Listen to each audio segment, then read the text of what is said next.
Alright everyone, this is just a brief and sardonic response to all the cuck politicians right now taking a knee in order to virtue signal. You look like a bunch of douchebags. I'm just telling that to Schumer and Pelosi and all these other nutcases on Capitol Hill who are almost entirely Democrats. I wonder if this is election related. I'm sure, yes, this group of people that's like, 85-90% old white people really cares a lot about one dude getting killed by cops. That's why they've done so much about it. That's why people who've been in office for 35, 40 years, they've done such a good job at addressing lingering racial sentiment and police brutality issues. No, they haven't. They haven't done a fucking thing. Joe Biden helped contribute to this whole mess. You never hear the legacy media talk about that. Meanwhile, the person attempting to restore order is facing stiff opposition from members of his own Congress, and it's just completely wild. But I just wanted to make something clear that I won't kneel before anyone. I won't bow an inch before any person, for any reason ever. Nobody owes, I owe nobody that kind of fealty.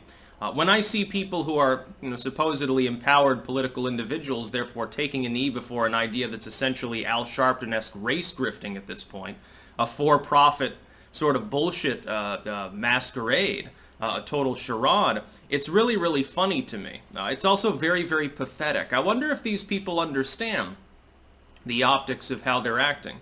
They think it's, well, we're showing solidarity with this group of people that's disenfranchised. No, you appear more to be showing solidarity with rioters and looters who are literally flaunting U.S. law, by the way, which you in part helped to craft.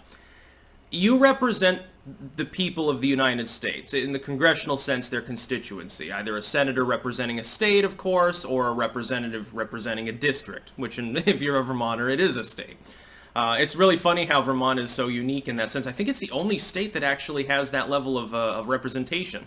Alaska and Wyoming and a couple of others have really small populations, but I think Vermont is the only one still with a single representative. I could be wrong about that. Wyoming might as well. I think Alaska finally got a second or even third. It's funny. When you have a land area like that, but you've got Vermont's population, you know that all hope is lost. Enjoy your igloos and polar bears or whatever the fuck lives up there. I don't even know. Anyway, fealty is a dumb idea. The idea of bowing before a movement that is in part attempting to enforce its demands by violence. Okay, well, you've just given in literally to a bunch of thugs. Now, I know what the Democrats would say, well, we're showing solidarity with protesters. They're afraid of police, we've got problems in the inner city. Okay, instead of taking a photo op moment in order to kneel and wear your African scarf or whatever the fuck stereotypical crazy ass bullshit Schumer and Pelosi had on the other day, why don't you try to craft legislation to address the issue that doesn't boil down to give us more tax money to randomly throw to blighted policing forces? Giving more money to a group that is clearly corrupt isn't going to work. Doing what BLM is now asking for and taking money away from it is also not going to work. What you need is structural reform. The problem is that by and large, police are not handled at the federal level. They're handled at the state and local level. Why, therefore, is it that all of these police-involved killings correlate so perfectly with far-left politics? Why is it always in a city like Minneapolis? Why is it always in a city whose council ends up voting unanimously to wipe the police out because one dude died? Why is it always in these locations? Could it be bad politics? Could it be that these far leftists here just want more money and then they don't actually spend it on making the community better? They got into power because the community was troubled to begin with. That's how the left replicates itself. Leftists replicate by creating misery. Communism can't survive prosperity. Why do you think it always devolves into a Cabbage Patch economy?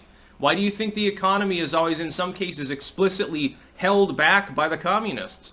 Look at what Pol Pot did. Why did he do that? It's a method of control. If people have no choice but to work that 10-hour shift just to have food in their belly and maybe the vague hope of escaping someday, they're not going to start a rebellion. They're an inch from starving. People who are emaciated and living in dirt-floored huts don't fight revolutions necessarily quite as adeptly. Anyway, when I look at the situation, I see a bunch of people, the Speaker of the House bowing before a bunch of people who are actively committing crimes. Again, you're going to have to, at some point, at the very least, the Democrats are going to have to come out and explain explicitly to the U.S. population, by the way, we do disavow the rioters. We are supporting the protesters. So far, they've made no differentiation. They don't even use the term rioters. They pretend that the riots didn't even exist in the first place. Those 500 businesses in Minneapolis torched themselves. They smashed their own windows. They got angry one night. The business fronts got drunk. The architect was a really warped dude, and he just made him fucked up to begin with.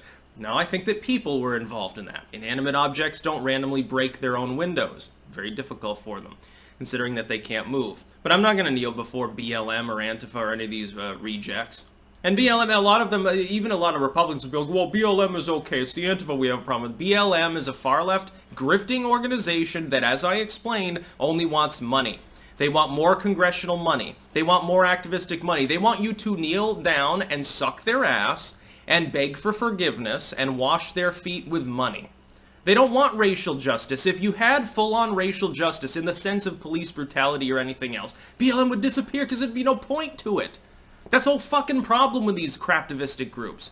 Left, right, or center, religious and irreligious, groups for men, groups for women, whatever. If the problem were solved, the group, which has become centralized and moneyed and become politically powerful, able to exert influence, would no longer have influence to peddle.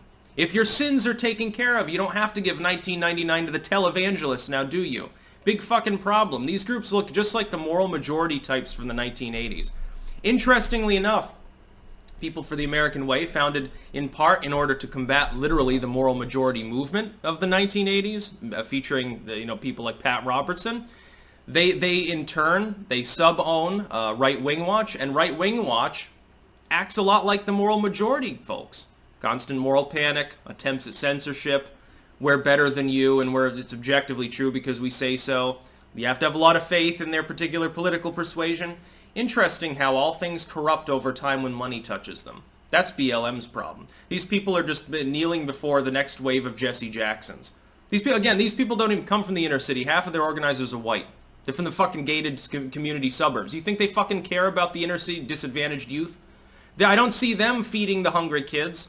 I don't see them, no, they don't do anything except for sit there and rabble-rouse and browbeat Congress. That's their objective. Real racial justice. You want racial justice, it starts by kicking these city council people out that don't know what they're doing and appropriating the funding properly. Then kick out the police commissioners and replace them with people that are meritocratic. And get rid of all the teachers' unions that are keeping your kids ignorant in these shitty schools that are overfunded and underperform. I do feel bad for the inner city youth. Whether they're black or not makes no difference. Yeah, of course I feel bad for them. Of course they're underserved. Throwing more money at it and Nancy Pelosi kneeling down probably needs 2 people to help her back up. That's not going to help jack shit. That's about all. Peace out.